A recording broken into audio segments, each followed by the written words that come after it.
I'm David with EV World News. We're talking about electric vehicles, green energy, and the stock markets. And I'm back today on a Friday with our founder and chief editor, Bill Moore. How's it going, Bill? It is going super. All right. Well, let's get. Did you see the snow this morning? No, did we get snow? Yeah, around 10 o'clock, it snowed for about 5 minutes. Oh no, And that was it okay. snowed pretty good. It was complete dusting. It was all over the roads and all that. But now I look out in my field and I got a little bit in my garden, and other than that, I don't see any snow. Well, it didn't happen. It didn't happen here a few miles to your west. Yeah, but it's like 35 degrees though, so it shouldn't be snowing, right? Yeah.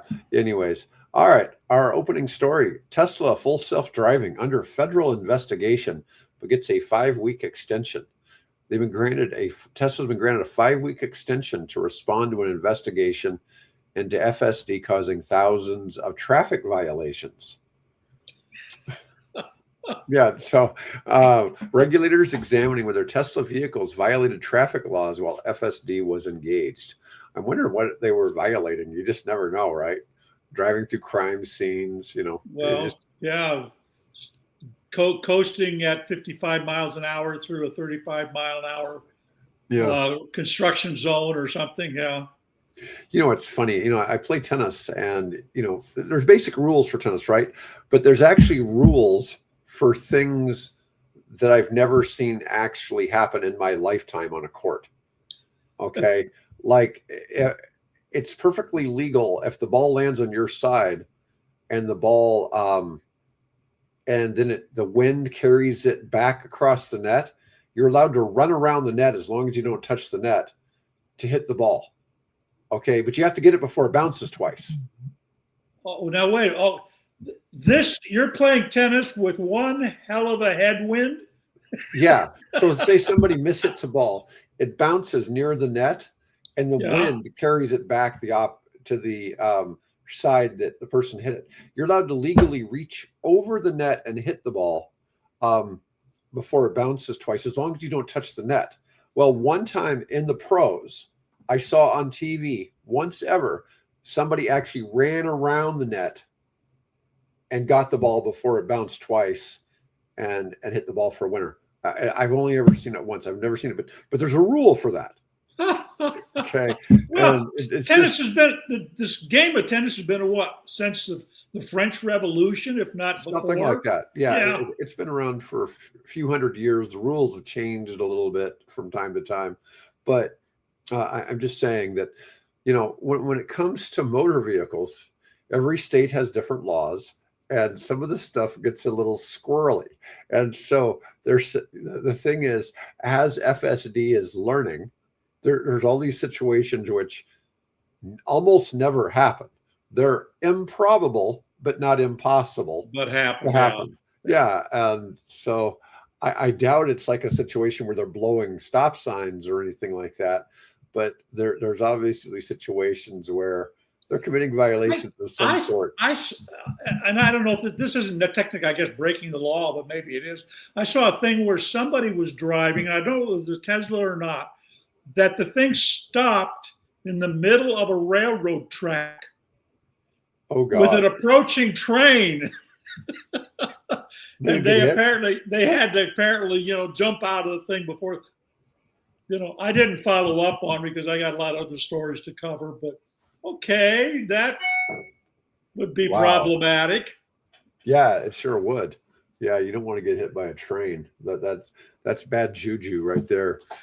But Musk has announced that full self-driving going forward is going to be monthly subscription only. That's got a few people upset. Yeah, but it used to. I thought it cost like $10,000 versus $100 a month. I mean, but you had to buy. I mean, you had to buy the car that had that equipment in it, right? No, all the cars have the equipment. Well, yeah, but there were levels. I thought originally. I mean, the first cars came out with a certain, then subsequent cars came out with improved. But if you wanted to retrofit, I don't know about the retrofit. All I knew was that you were getting a software update. Oh, okay. I always thought it was just turning on the technology. to be perfectly honest with you, I don't spend a lot of time worrying about self-driving because I have absolutely no need for it at this juncture. Now, talk to me in 5 or 10 years, I might need it because of my decrepitness, but right now I don't need it. I'm not interested, so I don't really spend a lot of time looking at it. Yeah. Well, we were talking, we talked recently about the Ford, $20 billion write down and the GM $6 to $7 billion write down. Yep. But on the flip side, there are, 30 new EVs launching in 2026. Yeah. And this seems kind of ridiculous. We got all these companies, dropping their models. But despite headlines about EV slowdown, 30 plus new EV models launching in the United States in 2026, including a new Nissan Leaf with a 303-mile range. The industry is betting long-term despite short-term headwinds and policy uncertainty. Now, I'm betting a lot of these cars are probably Kias and Hyundais, and Volkswagens, stuff like wouldn't that. surprise me in the least. Yep. Yeah. There's a new Acura RS. And somebody apparently has figured out how to get a couple of the Chinese cars. Somebody had, I think in Florida, has got an Xpeng, has brought it in, one of the super Xpengs. And apparently BYD is looking to do something yet this year in the U.S. Let's see what we got here. Here's an Acura RSX. Pretty nice. I mean, that one's one. What else we got? Let's see if I can get out of this window here. Let me see. We've got a new BMW iX3. Yep. So the iX3 has always been that little vehicle. It's been kind of goofy looking. Now all of a sudden it looks more like a regular BMW. It's one of the arguments I've always made is like. Oh, you were thinking of the i3? Yeah, the i3. Now it's on the right. iX. Yeah, the iX3. But the i3 is another one of those attempts like, let's make an electric vehicle, but let's make it look goofy. Well, I liked it. Yeah. Beauty is in the eye of the beholder. And here we go, Bill. Here's a new 2027 Chevy Bolt. Yep. Does and basically the same thing for less. Yeah, for all you budget-minded people, there's the Ferrari Electrica. The first electric Ferrari arrives this year. They're not confirming that's really the name. I can't wait for that. It'll have a quad motor powertrain, 4 seats, and 1,000 horsepower with 300 miles of range. Let's see. Genesis GV60 Magma. It's a high performance model. It's chasing the core of the German luxury market. It'll have 609 horsepower and overboost function, offering 650 horsepower for a few seconds. Somebody did that a couple of years ago, and to get that function, you had to, who was it, Renault or someone? And to get that kind of accelerated function, you had to be on a subscription program. Okay. Anyway, let's see what else we got here. Genesis GV90. Now, of course, I said Hyundai and Kia. I didn't think about their other brand, Genesis, but yeah. Anyways, Hyundai 0 Series SUV, Hyundai Ioniq 6N. Now, I don't know what the that N would be that's their sort of souped up model. Okay, I see the spoiler on the back. The souped up model, yeah. Yeah, let me see. Jaguar Type 00. Surprised that's not a Waymo. Let's see. Jeep Grand Wagoneer EREV. So an extended range Jeep Wagoneer. Now, that would be big because the Wagoneer is basically the same size as a Suburban. I mean, they've really gotten big. The Wagoneer used to be a mid-size. Yeah, I used to own one once upon a time. Yeah, but the new ones are huge. 600. Okay, so it's a combination of a V6 engine and a 92 kilowatt hour battery pack, 600 miles of driving range with a full tank and a full charge. Well, that's a big vehicle. That's nothing compared to what GM and Xpeng are doing now with theirs. We'll talk about that in a minute. Yeah, I mean, that Wagoneer would be nice looking, but you look at that's some storage space there. That's serious. Put your kayak in there, man. Yeah. My 12 suitcases, I need to go on a trip. Yeah. Yeah, I like that color leather. Yeah, so do I. That's nice. Let's see what else we got. Jeep Recon, also an EREV. Let's see, the Kia EV3. More,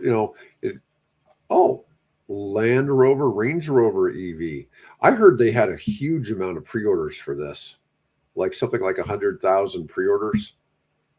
So, you see a lot of them down here in our neck of the woods in Omaha. You see a lot of Explorers, not Explorers, Range Rovers, Range Rover, whatever they called them, the Lexus ES, Lucid Earth.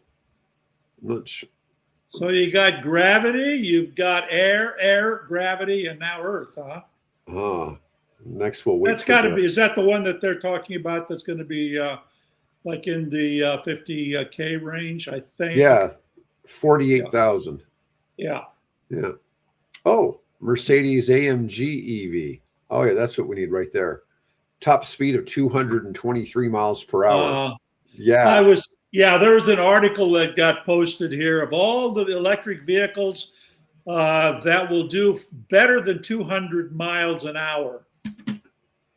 And when you look through the list, I mean, there's a few customer, consumer grade vehicles, but then there's also the French and a Spanish and a bunch of Chinese, Japanese high-speed rail, which are technically electric vehicles. Yes. And then a couple of electric airplanes, one from Rolls-Royce. Oh, so this Mercedes AMG GT can accept 850 kilowatt charging speeds. Good. They'll need it. Oh, nice. 250 miles of range in 5 minutes. Yeah, that's 50 miles of range a minute.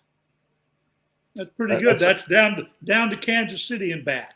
There you go. Well, no, down to Kansas City, 5 minutes, and then back. Yeah, there you go. You could probably get to Kansas City in 5 minutes in this thing. 1,341 horsepower. Man, they're really pushing. I mean, next we're going to be looking probably at a new Rimac or something. Now that'll work, on the Autobahn. I don't know where you would drive that here unless you get out in the middle of Wyoming or Montana or somewhere. Yeah, Bill, what would a rotary engine plane with 1,341 horsepower run? That's a at that rate, that's a turboprop. Yeah, I mean that would be really something. Mercedes-Benz CLA, 48,000 to start. That's getting more like it. 400 miles of range. That'd be a real competitor for Model 3s. Oh yeah. The Mercedes-Benz GLC, it gets the 800 volt platform. That's the super fast charging. 350 miles of range. Mercedes-Benz van. Oh, here we got something to compete with the Volkswagen van, right? Which is not available apparently anymore in this here in North America, or will not be shortly. Yeah. Let me see. VIP luxury vans are popular in Asia and Europe. They've never been popular in the US. Let's see. Not given a whole lot of information there. A Mitsubishi Lancer EV, Polestar 5, Porsche Cayenne, Now that'll be nice. That's a vehicle that probably, it's much like I've said before, the Ford Explorer should have an EV in the United States and they have it in Europe. Well, here they got a Cayenne from Porsche coming out. 11, the turbo model will have 1100 horsepower. Now, I presume that's a plug-in hybrid, right? No, they already have a plug-in hybrid. This is the full electric. Is that full electric? Yeah. Wonder why they call it turbo, other than the fact that maybe it's got a little super, boosting electric available. Yeah.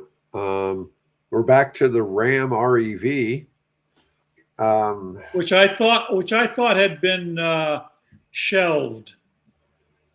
Yeah, let's see if anything's really changed. It doesn't really look at much change. The Rivian R2. By the way, the R2, they've actually started rolling off pre-production models. Oh, nice. Yeah. The Slate. We've talked lots about the Slate. Right. The Sony Honda Afeela 1. Afeela, yeah. Subaru Trail Seeker. Subaru Uncharted.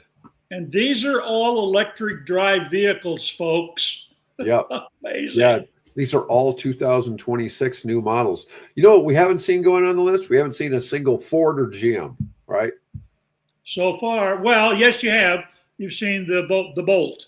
That's right. We had the Bolt. Okay. Yeah, the Bolt. Yep. Yeah, we had the Bolt. But they've got what, 3? And they're advertising them on TV now, on cable. Now, we haven't seen a Cadillac roll off here yet, but I suspect there's going to be a Cadillac in this before we get. Well, there's already 3 Cadillacs that are electric. Right. Yeah. Well, we'll see. We'll see what we get here. Here's another Toyota CHR, Volvo EX60. Oh, we got through the list. I guess there was no new Cadillac on there, but I'm just stating that. They've already got the 3. They got the Lyric, the Visic, and let's see, what's the third one? But they've got three models right now. Yeah, that are all electric. For the fact that Ford and GM are writing off these vehicles, and you have all these other automakers bringing 30 new models, it really it makes you kind of scratch your head. It's like, well, I guess the argument can be made: who's the bigger fool here? Right. Is it all these guys bringing these cars in hopes of, bumping up their share of the American EV market, or are GM and Ford being prudent because it's going to take longer for people to adapt than what we had originally assumed? Right. But then, that being said, we've got this article about Republicans starting to come on board. Yep. All right. Let's move on to managed EV charging can save the grid billions of dollars based on a Washington study. Key insights. Active managed charging can reduce on-peak EV charging by anywhere from 59 to 93%.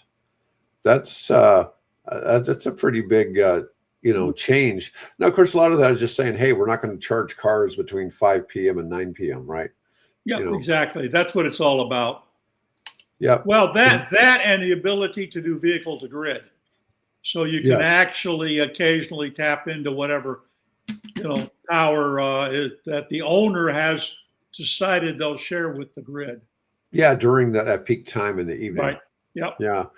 Can save drivers up to $400 a year and delay costly grid upgrades for a decade. Time of use rates and vehicle to grid could transform EVs from a grid burden to a grid asset. I mean, that's such a big deal. And we talk about this all the time because people are always saying, oh, the grid can't handle EVs. And it's like, well, not at peak time. If you're charging every EV at peak time, at the same time, you're going to have problems. Right. And so, but the whole idea of this is through managed services, they're not going to be charging at peak times. Right. And if anything, they may be supporting the energy needs by providing the juice in their batteries during peak times and then charging, during off periods. So just that kind of load balancing is a tremendous benefit. Or not just at night, but if you're in an area, a grid that has a lot of solar, best time to do that's about 11 to 1, because that's when the sun is most effectively powering, certain types of solar arrays. Yeah, I saw some. Well, I was down in Texas the last few days. I saw some really big solar arrays as I was driving around. I mean, they sure got it all over that state. Isn't that interesting? Yeah. I mean, okay, if they're we think of them in terms of oil and natural gas and all that, but they have a significant portion of their energy now is coming from renewables. Yeah, they got a lot of wind and solar. It's used heavily to supplant. They got no shortage of fuel to use when solar and wind aren't working, but it's just they're using less and less of it. Yeah. So, and that's kind of the thing. Solar and wind don't really truly replace anything. They just diminish your need for other energy sources, and at a cheap price. Yeah. So the fuel costs you nothing. Yeah, they're economically, the economics make sense. Yeah, definitely. Even if it isn't baseload power. All right, we talked the other day about Meta purchasing 6.6 gigawatts.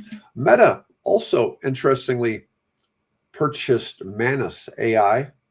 So Manus is another super agent. It's very similar to the one I really like. But Manus, they bought it for $2 billion. Yeah, and a super agent, for those of you who don't know, it'll look just like a chat GPT. You enter information into it the same way, just with a prompt, right. But it will choose what is the best AI program to use for your task. For that purpose, and so what it'll do, and it's much like GenSpark that I use. I have a set amount of credits. It goes to various AIs and spends my credits. And then, but I get to use the pro versions of several different models.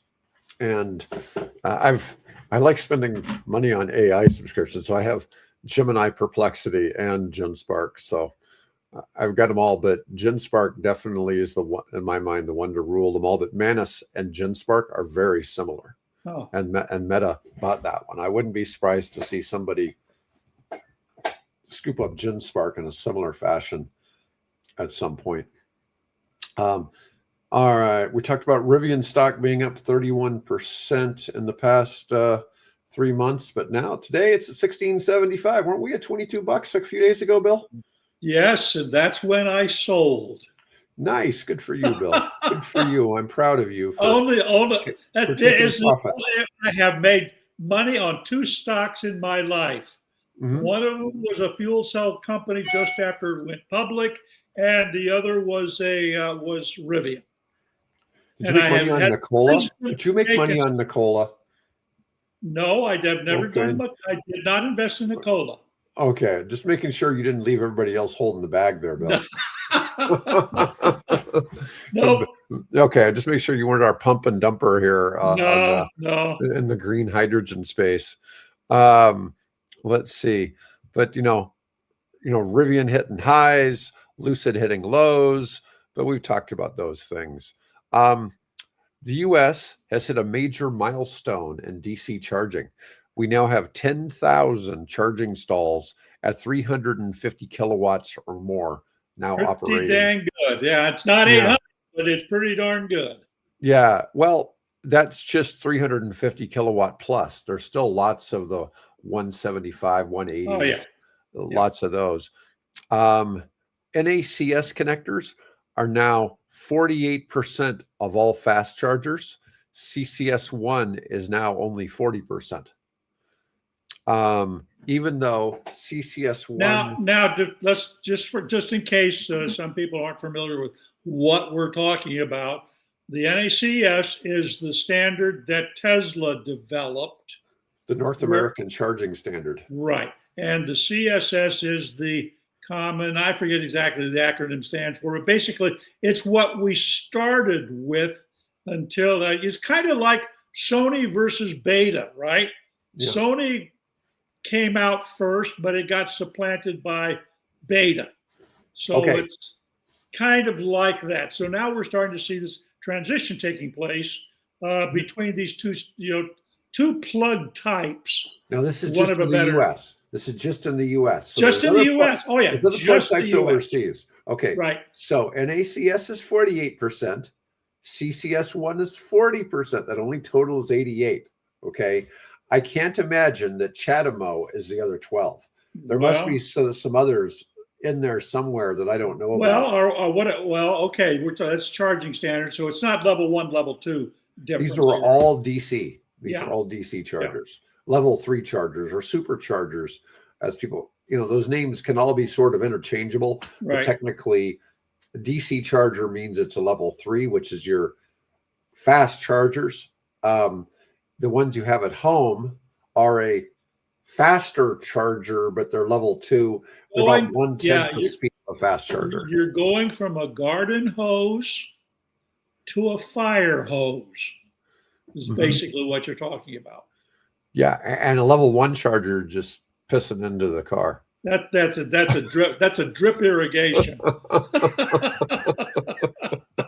Would be a nasty, but but anyways, that's pretty impressive. CCS1 connectors, now not charging stalls, but connectors, grew by 9,900 units, 46% in the past year, but NACS gained more ground. So the fact is, Tesla is letting everybody else now charge on their network.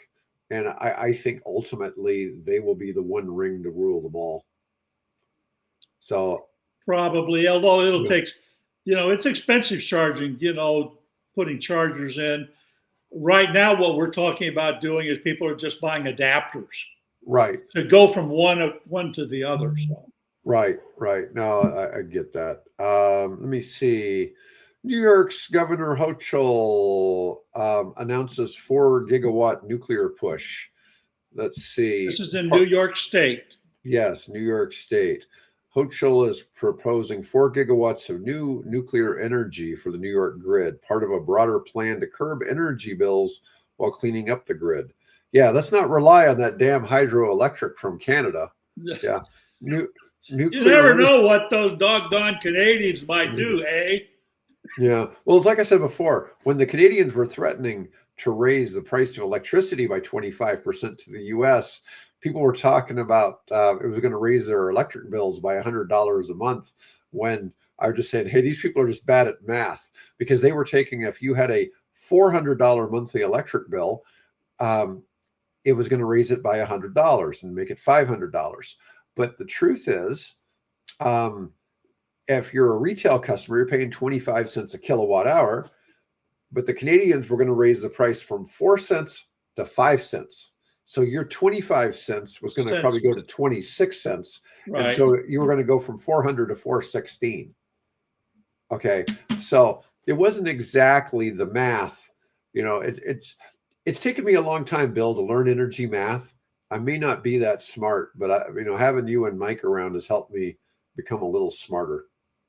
I'm not as dumb as I was before. I'm sure that's Mike's credit to Mike. You're not getting any math help from me. Right. Yeah. I'm able to do energy math much more effectively. But as somebody who has been in the energy space now for a couple of years, people always assume, when somebody's talking about, well, we can produce energy here for a nickel, but for some reason my energy bill says 20 cents. Now here in Nebraska, we only pay around 12 cents. 12 cents. Okay.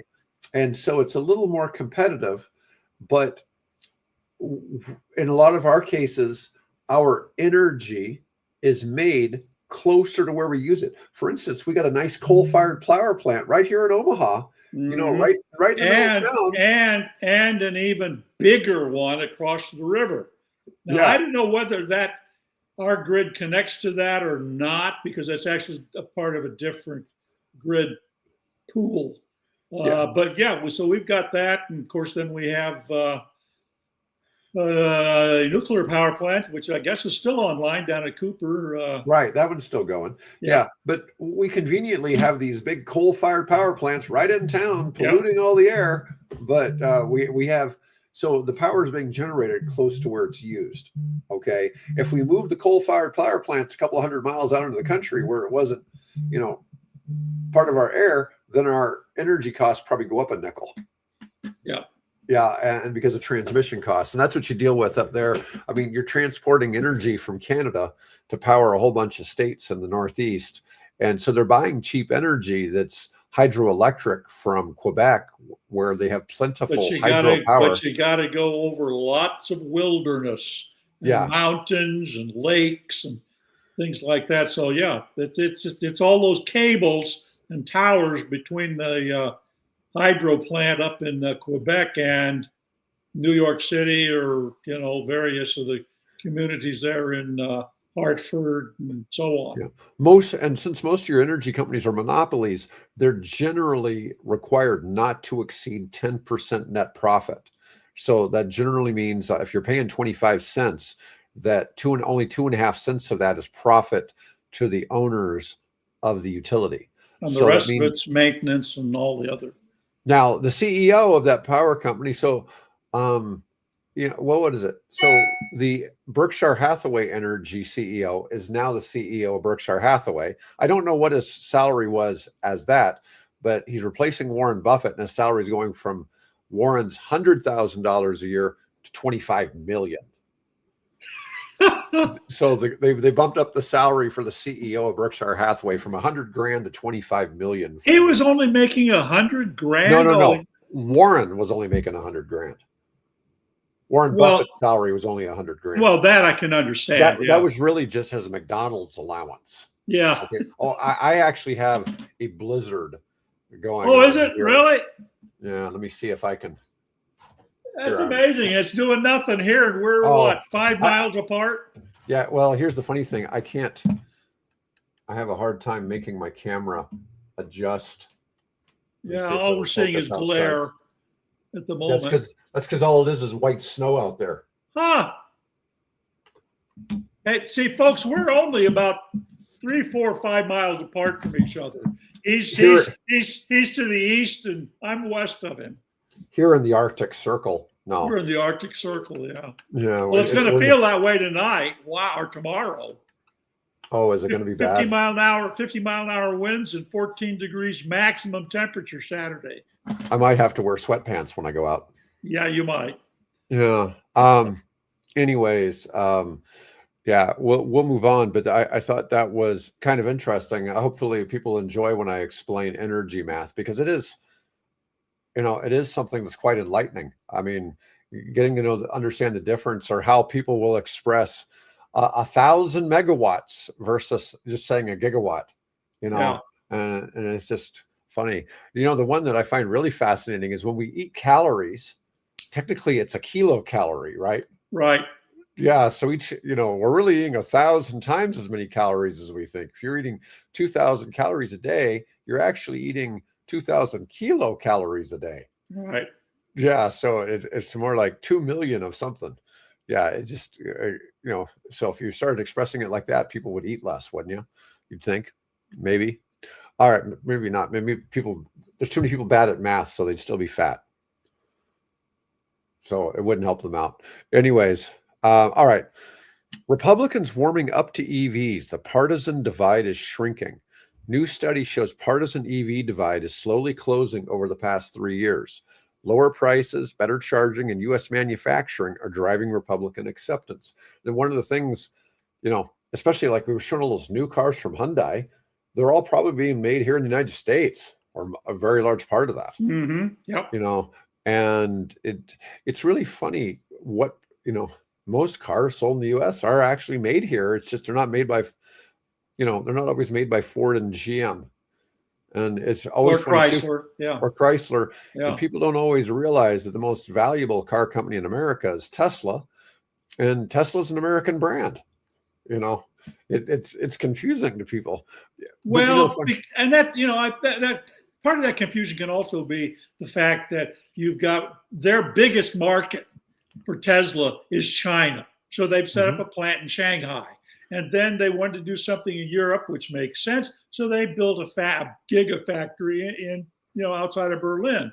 So they're an international car player, but the cars that we get here in the U.S., as far as I know, all of those basically are manufactured at their facilities here in the U.S.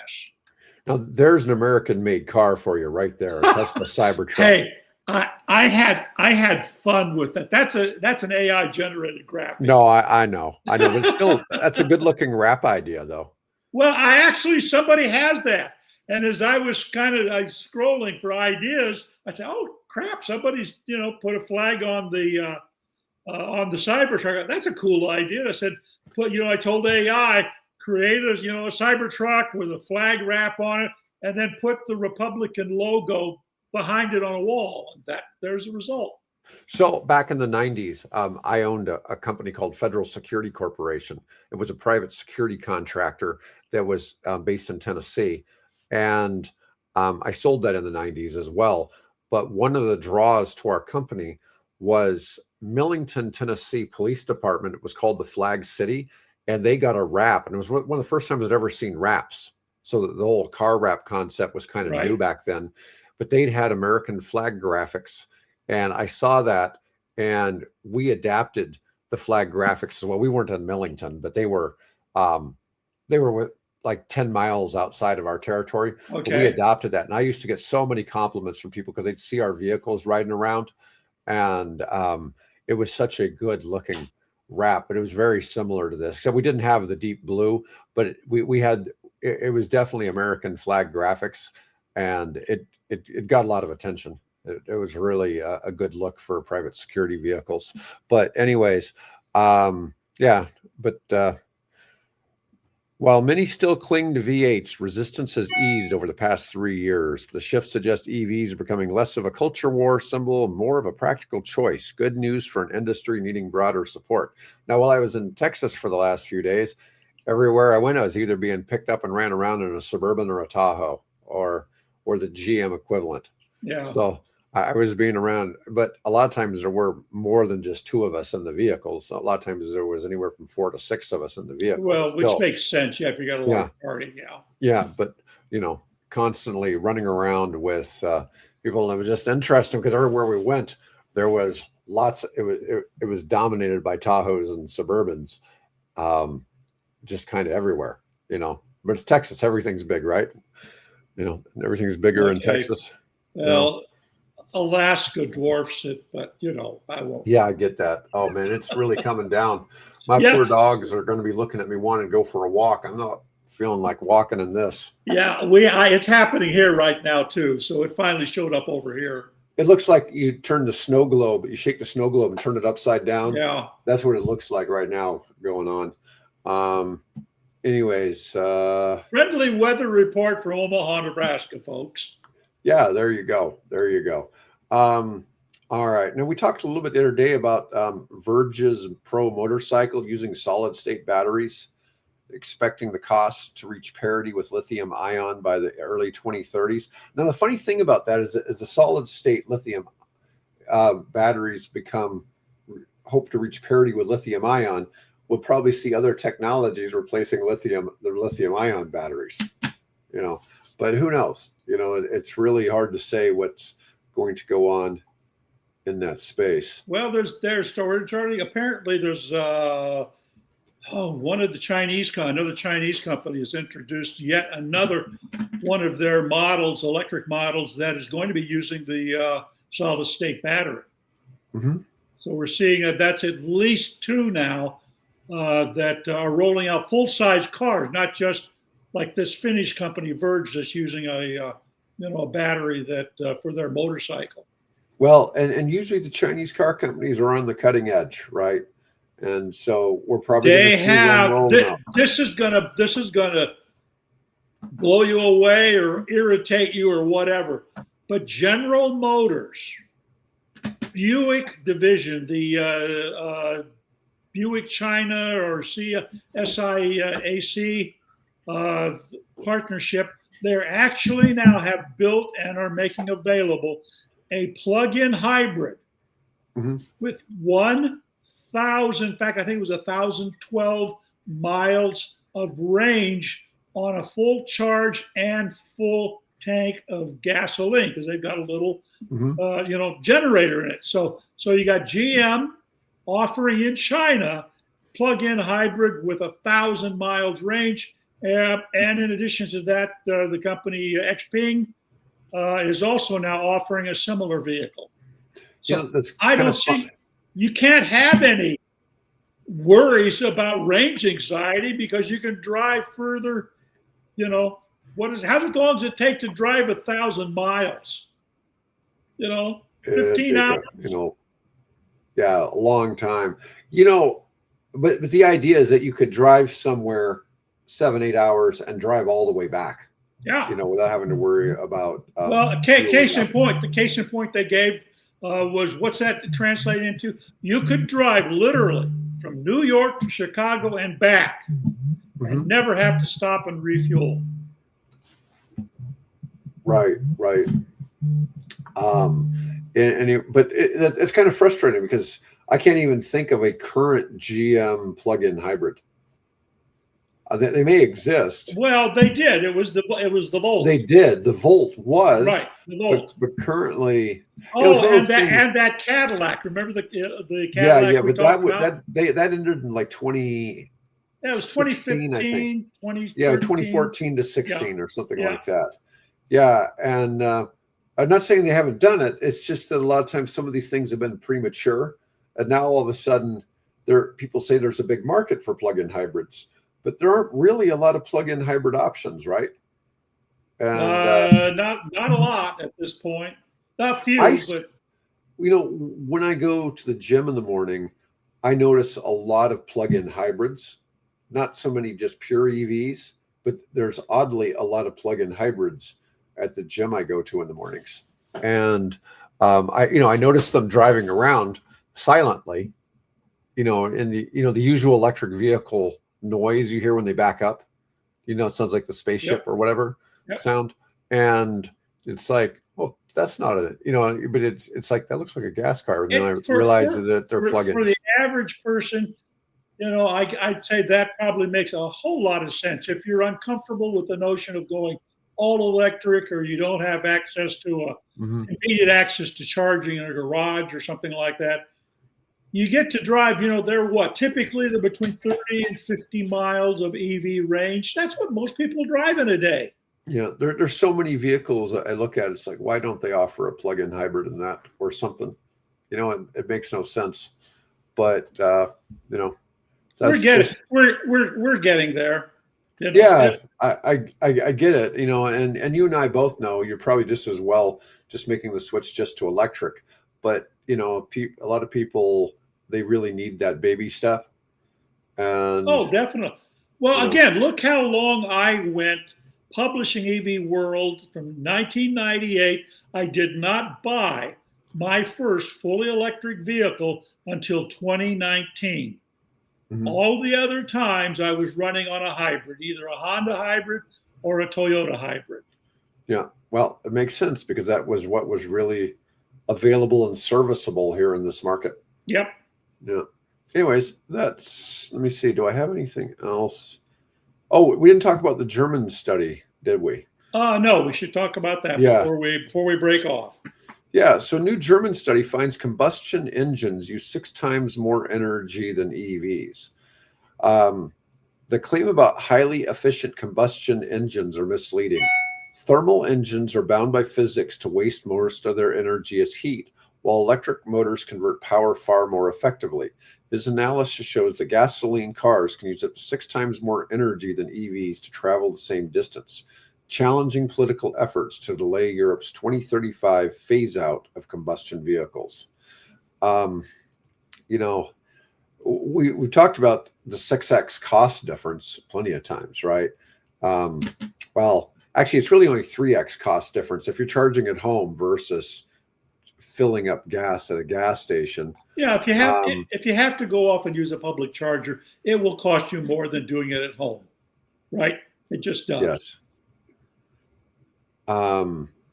New gasoline engines reach around 40% efficiency, diesels around 45%, but only when they run at perfect operating point, the drivers almost never hit in real traffic. Out on the road, the typical diesel car only hits about turns about 25% of the fuel energy into motion. Let me see. An electric motor in a car can convert more than 90% into mechanical power. Let's see. And that's why you can have cars that are what we were talking about earlier, 1,300 horsepower. Yeah. Think about that. 1,300 horsepower at your instant beg and call. Yeah.